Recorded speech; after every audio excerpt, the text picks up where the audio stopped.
Okay, here's section 10.5, and our objective in this section is to calculate area and arc length for polar equations.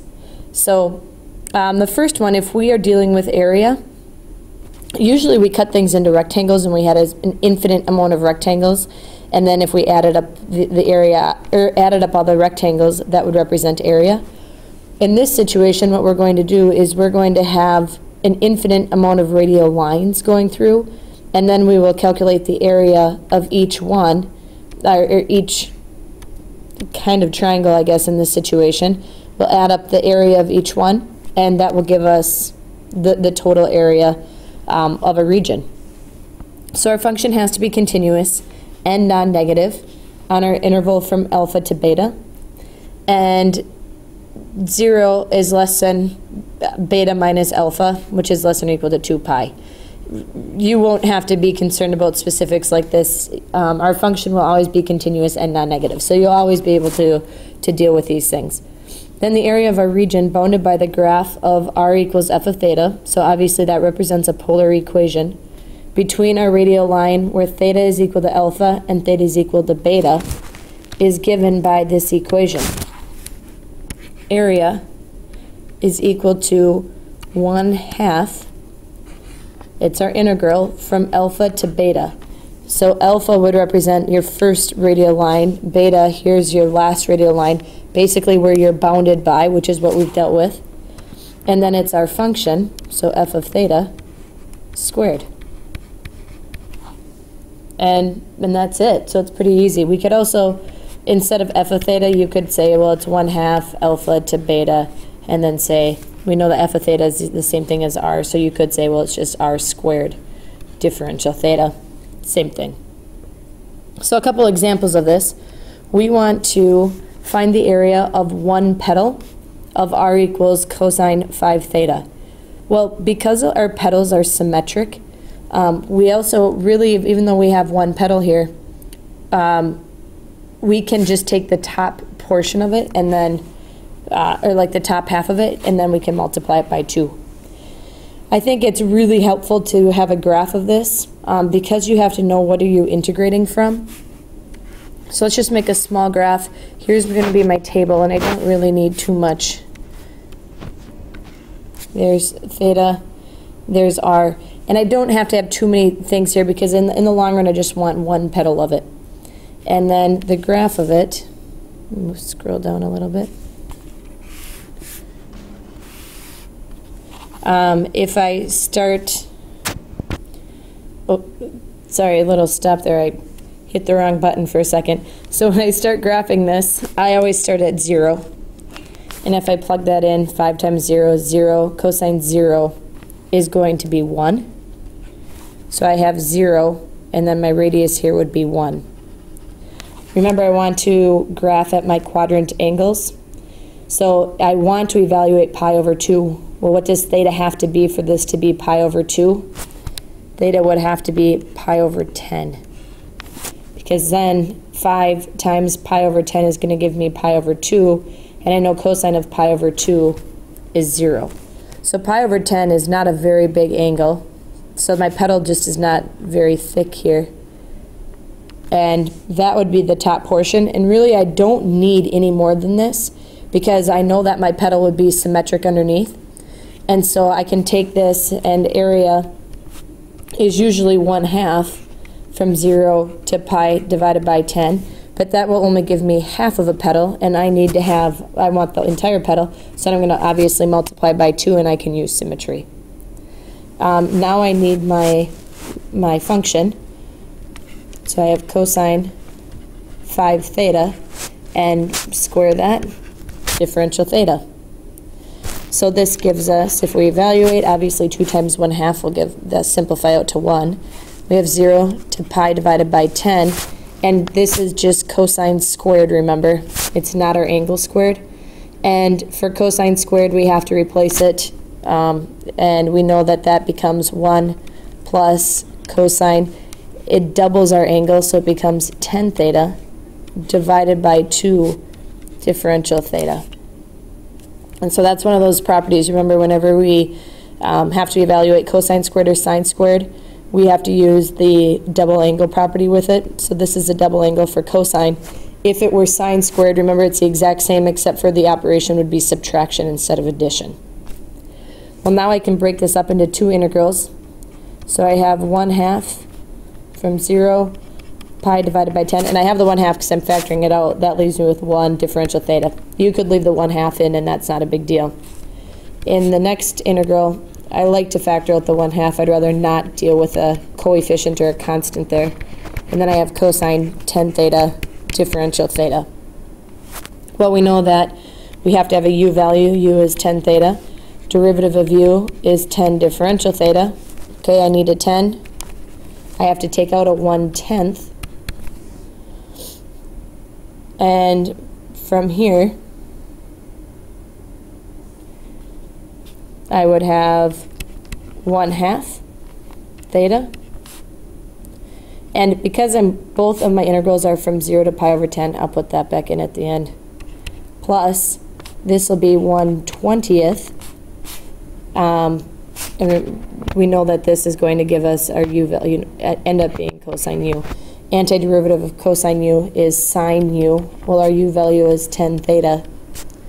And then this is our definite integral from 0 to pi over 10. When we plug things in, plug in our pi over 10, that will give us pi divided by 20. Plug in pi over 10. 10 times pi over 10 will give us pi. Sine of pi is 0, so we're adding 0. We need to subtract. If I plug in a 0, I get 0 for the first term, plus 10 times 0 is 0, sine of 0 is 0.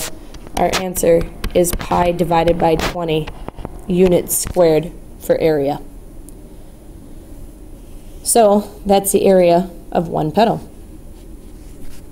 Pretty basic. You will oftentimes use the that expansion of cosine squared or sine squared in order to solve these. So make sure you're refreshed on those. If we want to find the interior of r equals 1 minus sine theta, and we want the interior that's above the polar axis. Well, again, we can graph this, whether you graph it on your calculator or graph it by hand. I think both of them are helpful. Just to see what we have. I'm going to graph it by hand just so we review a little bit. We have theta r and have a graph. I always start at 0. Sine 0 is 0, so 1 minus 0 would give us 1. So there's our first point at a radial line of 0. We're at 1. This one's easy because now I just go to pi over 2. Because I don't have anything multiplied with my angle there. Sine of pi over 2 is 1. 1 minus 1 is 0. So at pi over 2, I'm here. And evaluate what is it at pi. Sine pi is 0. 1 minus 0 is 1. So at pi, which is going this way, I'm out at 1. And evaluate 3 pi over 2. Sine of 3 pi over 2 is a negative 1. 1 minus a negative 1 will give me 2. So 3 pi over 2, just go down. It's not going to be real well spaced there, but there would be my 2. And then I'm going to end at 2 pi. Sine 2 pi is 0. 1 minus 0 is 1. So back at 2 pi. Well, right now we don't really have too much to connect this, to put our points together. And so calculating or using our calculator is also nice. But we do know, too, we ended back here, so I know one cycle goes from 0 to 2 pi. You will get calculators for tests, so it's nice to have a visual before we start this. So I have 1 minus sine theta. Obviously, we'd have to be in radians. And my window settings, we know that it's 0 to 2 pi will graph everything for us, or one cycle. And negative 5 to 5 is going to be sufficient there. If we graph that, it is very small.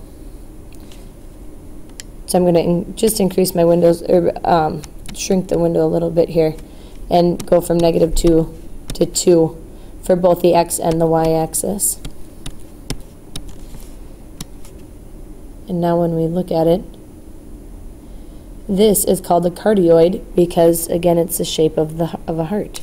So we started here, and it goes, we have that portion, goes down through the point, missed it a little bit, make that point bigger. And there's our graph. But we want the interior that's above our polar axis. So our polar axis, remember, is here is our polar axis, which would be the positive, so your polar axis would extend this way. Again, you have symmetry, which is so common to have. So using symmetry with this, my area is going to be 2 times, and then I'm going to put the 1/2 in there just so that we remember the formula. Well, I'm going to go from 0, and really then this takes all these radial lines, so 0, and it will calculate to here. And at this point, which is pi over 2, is where I want to stop because I'm using symmetry. Obviously, if you don't use symmetry, you'd go from 0 to pi, and you'd get the same answer. Then I need my equation, so 1 minus sine theta, and we have to square that according to our formula, differential theta. So if I expand this in order to integrate it here, obviously the 2 times 1/2 is going to be 1. 0 to pi over 2. Expanding that would give me 1 minus 2 sine theta plus sine squared theta, differential theta.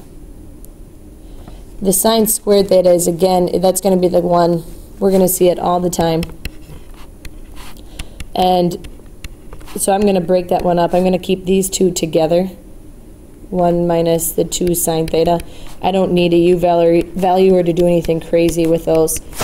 And here I know that sine squared is 1 minus cosine. I have to double my angle, so that's 2 theta divided by 2 differential theta, and that's from 0 to pi over 2.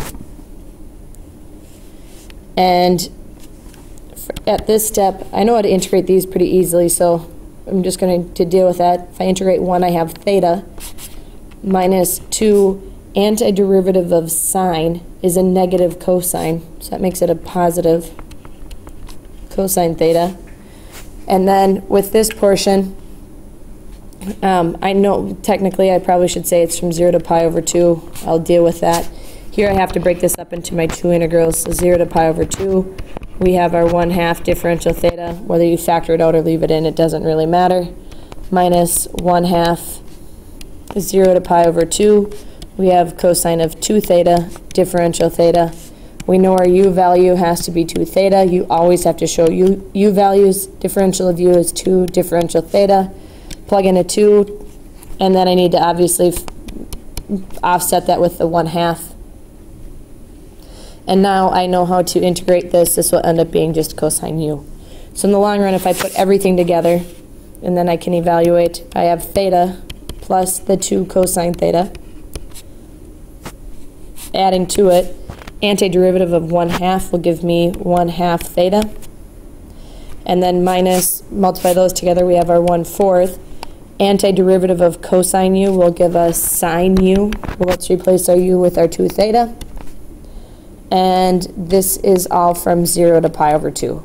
So we can break them up, and then in the long run we'll put them back together because everything is being integrated from 0 to pi over 2. So now when we solve this, plug in the pi over 2, which will give me pi over 2 for the first term. Cosine pi over 2 is equivalent to 0, so times 2, well, that makes that plus 0. Multiply it here, that would give us plus pi over 4. And then plug it in for this theta.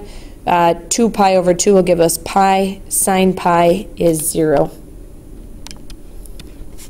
Fundamental theorem of calculus, we need to subtract. If I plug in a 0, I get 0 for the first term. Plus cosine of 0 is 1 times 2 is 2. This term will give us 0. And our last term, 2 times 0 is 0. Sine of 0 is 0. Just got to squeeze that in there. It should be a minus. Well, now I can put things together. Pi over 2 plus pi over 4 is going to give us 3 pi over 4. And remember here, fundamental theorem of calculus, we have to subtract, so then that will be minus 2. And usually I like exact answers. This is area, so it's units squared. You can approximate this as well, and it's 0.356. That would be units squared. So either way, I like exact answers better. But area, pretty basic. Oftentimes, or many of the problems, you're going to have to expand either sine squared or cosine squared, so just be aware of that. All right, moving on. We have to find points of intersection between two graphs. And points of intersection, usually when we do this, we just set two equations equal to each other and find our points of intersection. And that works the majority of the time. What's hard is that with polar, you can have points at the pole, or right at the origin, either one, and they don't have to have the same coordinates. So that makes them difficult to find. So if we look for our points of intersection, if we start just the most basic thing, we'll set the two equations equal to each other. Great, we can do that. So we have 2 minus 3 cosine theta will equal cosine theta. And that's exactly what we've done in the past. When you have a rectangular equation, set the two equations equal to each other. Where does this happen? So 2 is equal to, if I add the 3 cosine theta over to the right side, that will give me 4 cosine theta. Obviously divide by 4. And when does cosine of theta equal 1/2? Well, I know that cosine of theta is equal to 1/2 in quadrant 1, and that would give us pi over 3. That's when theta is equal to pi over 3. And that's also in quadrant 4, so that would be 5 pi over 3. The tough thing here is I don't know if I have to keep going. You know, if I have to say, okay, well, I could also have possibly 7 pi over 3. So it is really helpful to graph these to see how many you should have. So if we take out our calculators, and we want to obviously look for our points of intersection. Well, to start, we have 2 minus 3 cosine theta, and we have just cosine theta. And our window settings, I don't know, maybe you want to expand it to -3. Usually they're not too big here. And if you make your window settings too big, then it gets difficult to see. So I'm just going to have my x's and y's go from -3 to 3. Now graphing this, here's my first equation. So I missed a little bit there. There's my second equation, which is retracing itself. All right, well, I'm going to zoom in a little bit. It's just too big to be able to tell what's going on. So I'm going to go from -1 to 1 for x's and for y's. -1 to 1. So that was our first graph, and we know that it extended way over here. It should loop around. There's our first one. Here's cosine of theta coming through. Well, if I look at this, it's retracing itself. I have a point of intersection here, I have a point of intersection here, and I have a point of intersection here. So I have to find 3 of them. Well, what makes this really tough is, like I had said at the beginning of talking about points of intersection, if you have a point of intersection at the pole, it is very difficult to find because that pole has so many different coordinates. It doesn't have to just be 0, 0 like it is in rectangular. It can be really 0 pi over 2 or 0 pi, 0, 3 pi over 2. Any time where that r, the radius of that is 0, it's going to go through the pole. So there's so many different points that represent the pole, and that's why you have to graph. So you can look at it and say, obviously I have 3 points of intersection. Well, pi over 3 is going to represent this one because pi over 3 is 60 degrees. Great, that's where one of them is going to be. 5 pi over 3 is going to be this one, so that one is good. And that third point, really what I do is just figure out where does it work on one of them, and I know it's at the pole. Usually you don't call it just 0, 0. I usually make sure that it works on one of the graphs. So now, if I have to determine the actual points of it then, I know that my theta is pi over 3, and that theta is 5 pi over 3. You can plug that into either equation to get your radius. Well, I know that this happened at 1/2, so whether you plug it in and say, well, what is cosine of pi over 3? We know that that's 1/2. You can also get it back here. And if you plug it into this equation, you should get the exact same thing. So here, this is also equivalent to 1/2. Then I have that third point. And over here on the side, let's just make a little box and put a note to ourselves. The third point is not found because it does not have the same coordinates between the two graphs. So the third point is not found because it does not have the same coordinates between the two graphs.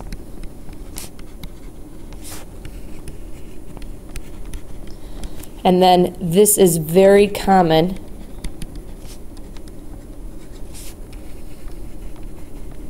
for points at the pole. And if you remember, polar coordinates are not unique coordinates. So there's definitely more than one. So if I need to have a point at the pole, I have to just have this be 0, and that will give me a point at the pole. So if r is 0, you can plug it into either equation. I'm going to use this equation. So if I have 0 is equal to cosine theta, just find one situation where that works, and that's pi over 2. So great, I know when cosine is pi over 2, my answer is 0, it works here. If you would try that for this one, that's not the case. So it's just because they have different times when it goes through the pole. So always graph when you're looking for points of intersection. And there would be your 3 answers then. One more problem with this. So theta is equal to pi over 4, and r is equal to 2. Well, what makes this one kind of a difficult one and why I put it in here is that obviously we can't set these two equations equal to each other like we could in number 20, because the two equations in 20 were both r equals. Great. Well, because they're both r equals, we can set them equal to each other. Here we don't have that situation. We have theta is equal to pi over 4 and r is equal to 2. The other thing is we can't just say, well, let them equal each other. Pi over 4 equals 2. That really doesn't make a lot of sense. So you do have to graph these things. If theta is pi over 4, that represents a line, remember. So theta is a radial line. Here's our pi over 4. And if our radius is equal to 2, great, that's just a circle with a radius of 2. There's my graph. And that would be harder to graph on our calculators because our calculators say r equals and not theta. So this is one where you kind of have to know it. But here are 2 points of intersection. So again, points are not unique. You can have multiple points, but I'm going to have 2 pi over 4. And then I'm also going to have 5 pi over 4. And these aren't the only 2 answers. Like you could have another answer and say, usually most people would say 2 pi over 4, but you could have an answer of -2 pi over 4. It'd be a positive pi over 4. So here's pi over 4, but I'm going -2. That's another possible answer. Why we want to find points of intersection is that now we can find the area of a region between 2 curves. We don't, and because it doesn't always occur nicely at perfect quadrant angles and stuff like that. So the first one is we want to use a graphing utility to graph the polar equations and find the area of the given region. We want the common interior of these 2 regions. Okay, well let's use our calculator because that definitely makes it a lot faster, easier to graph. And we have our first equation, 3 times 1 plus sine theta. So when your calculator is graphing, remember that one is first. And then we have 3 times 1 minus sine theta. And that 3 is going to make things a little bit bigger, so I'm going to expand my window to -5 and 5 again. And maybe I have to go back later and shrink it, but 1 to 1 is pretty small there. And multiplying by 3, I just feel like it's going to make it too big. Still didn't fit. So here's my first equation. So it's that upside down cardioid. Here's my second equation. Well, even though I can't see the whole thing, I can definitely see the common interior. So as I start to graph this, looking back, okay, that first one, remember, and maybe you have to graph it again, but we know that was that cardioid. It went down first, came back around, so it looked like this. It's going to be a beautiful drawing here. The big thing is you have to know what equation that graph goes with. So that was the first one that was graphed. There we go. And again, you can check it by going back to your calculator, and if you just retype in a 3 right over it and graph, okay, yep, that is my first equation. I'm graphing that one as correct. Now my second equation, and maybe you want to graph them separately, I'm not really sure. The second equation looks like this. There's a point. It's not perfect, but we definitely get the idea. R equals, oops, the 3 times 1 minus sine theta. Well, I want my common interior, and again, I can use symmetry. So as long, for my common interior, as long, I can 1, 2, 3, 4, they are all going to be symmetric. So really, I can take, and I can start at 0, and I can take my radial lines. Well, the key thing to know about this is what equation are you stopping at? Or what graph are you going to? So whenever I draw my radial lines in and I start here, I'm always going to this red graph. Well, the red graph represents this equation, which is incredibly important to know when you start doing these. All right, so that's what I have here, I guess. And then I would double check with my making a table just to make sure that my radial lines are correct. So I have theta and r. If I start at 0 and if I plug 0 into this equation, sine 0 is 0, 1 minus 0 is 1, times 3 is 3. Okay, so that's that point, 0, or 3, 0. Here I have my radial lines. Do they stop at pi over 2, which I'm predicting. Again, this one is nice because it's just sine theta. But what happens at pi over 2? Well, I know sine pi over 2 is equivalent to 1. 1 minus 1 is 0. 3 times 0 will give us 0. So perfect, it ends there. But we have to know this. We have to understand where do I start and where do I stop. And it has to be appropriate for the graph, which makes this hard. So I want, it's from here to here. That represents that this graph goes with that equation. So then, using symmetry again, and I want to find area. Area, now I have 4 of these, times our 1/2, which just comes with the equation, or the formula, so it's 0 to pi over 2. And then I need my equation, and it is 3 times 1 minus sine theta. That its entire thing is squared. We have to remember to include the 3 in there. Differential theta.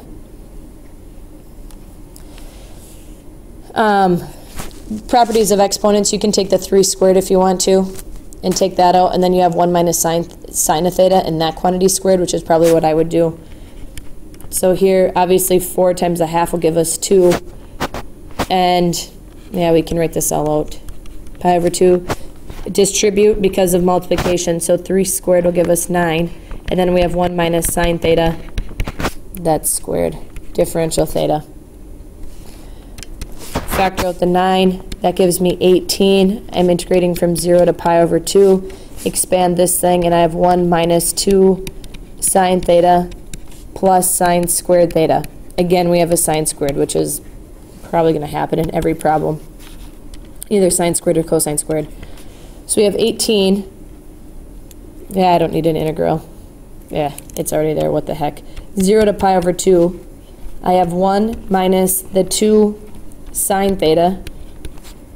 And then I want to add to it the sine squared, which we have to obviously expand.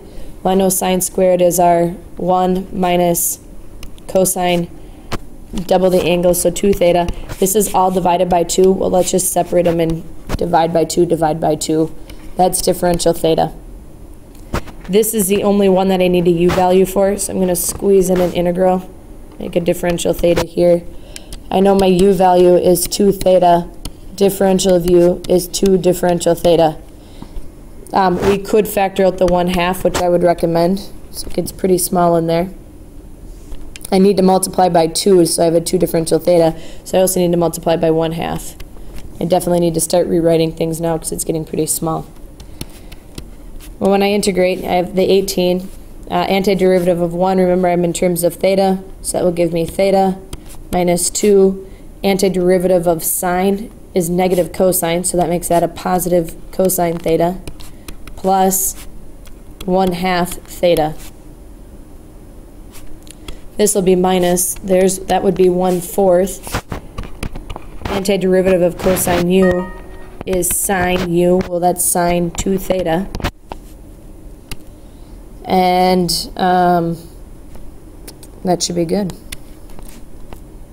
From 0 to pi over 2. So it got a little small in there. Maybe you want to try to expand that a little bit or write another step, just so you don't run out of room.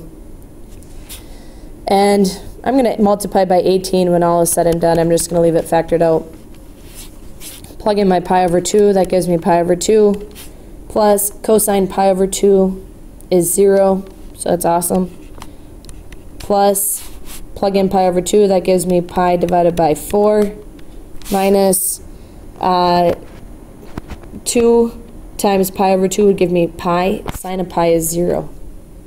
I don't know why I put a bracket. Bracket, parentheses, whatever. You keep the bracket. Fundamental theorem of calc, I need to subtract. Plug in a 0, I get 0.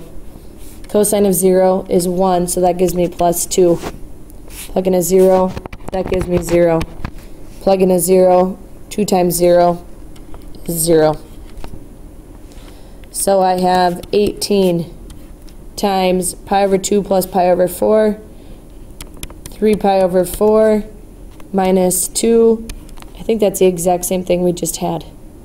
I have to multiply it by 18 now, but otherwise in the inside is the same. Multiply by 18. 18 divided by 4 will give us 9/2. So 9 times 3 will give us 27 pi divided by 2. 18 times 2 is 36. And we wanted to find the common interior, and I believe it said area. So that's units squared.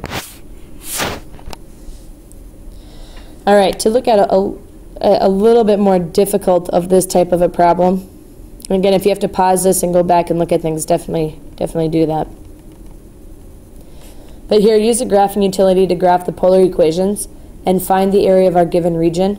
So we want the common interior. We have r equals 3 sine theta and r equals 2 minus sine theta. All right, well, let's graph this. R is equal to 3 sine theta.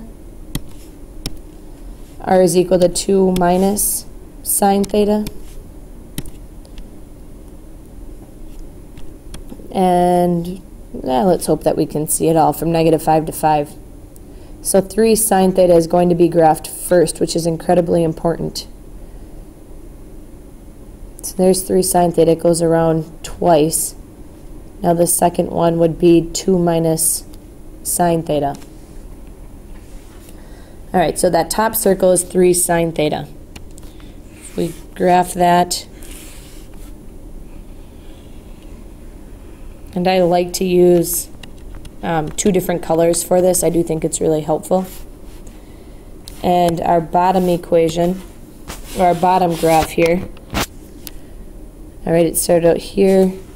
It's a little bit wider. And we have r equals 2 minus sine theta. Well, again, we can use symmetry, which we're going to be able to in most situations that we have symmetry, that we can use symmetry for this. But this is a much harder problem, and you will have problems like this when it comes to your homework. And what makes this hard is that if I look at my radial lines, and I'm looking, okay, here as I calculate your common interior, right now I'm stopping at the black graph, which is in relation to r equals sine theta. Once I get to this point of intersection, now when I look at my radial lines now stop at the red graph. And we have to acknowledge that. We have to stop at, or know which graph am I going to.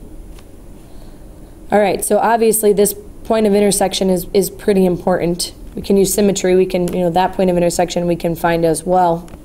And remember, to find our points of intersection, we set our two equations equal to each other. So sine of theta has to equal 2 minus sine theta. Add the sine theta over, and we have 2 sine theta has to equal 2. It might be helpful if I put the 3 in there. Let's make that a 3. I was going to say, I don't think that's where it's 1. Now if I add the sine theta over, that will give me 4. I wouldn't recommend changing the equation. It generally doesn't work well for answers. So sine of theta is equivalent to 1/2.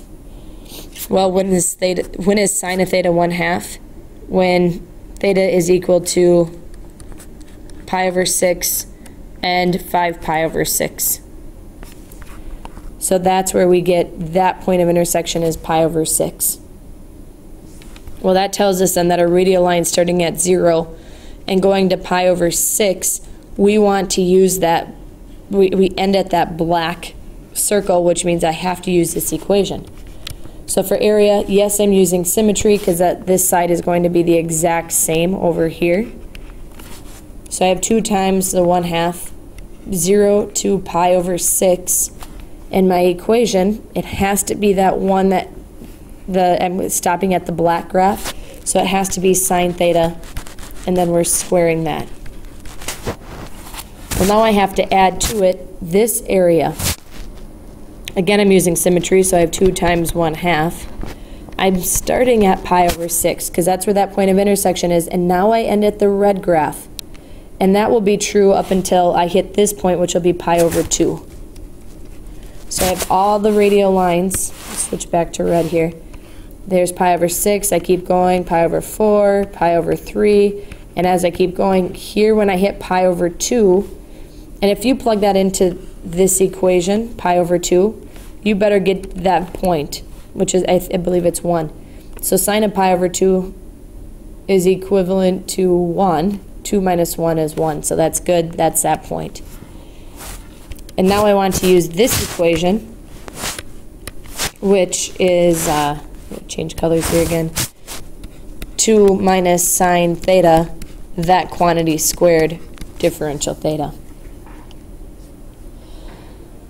So much harder, obviously, with this one. It takes a little bit more thought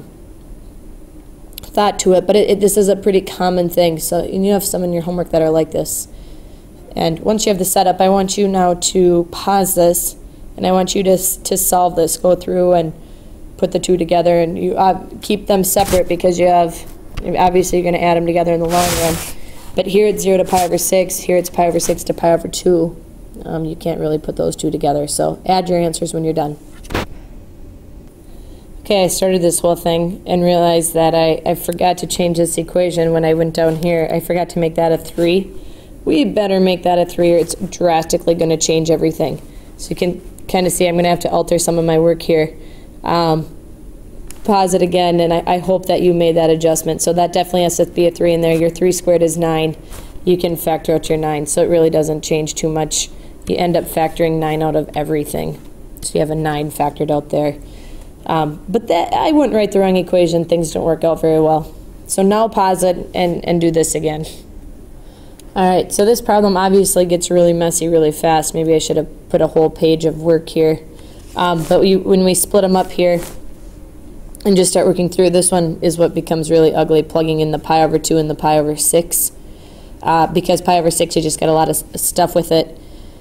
But I guess they're probably a little bit neater on the homework. This one might be one of the ugliest ones, but it really overall, it's not, the process isn't that bad. It is tedious. It is going to take a long time. You can't expect big shortcuts with it.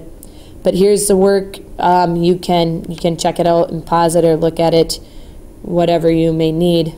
But you do have to know how to do this, and especially the setup.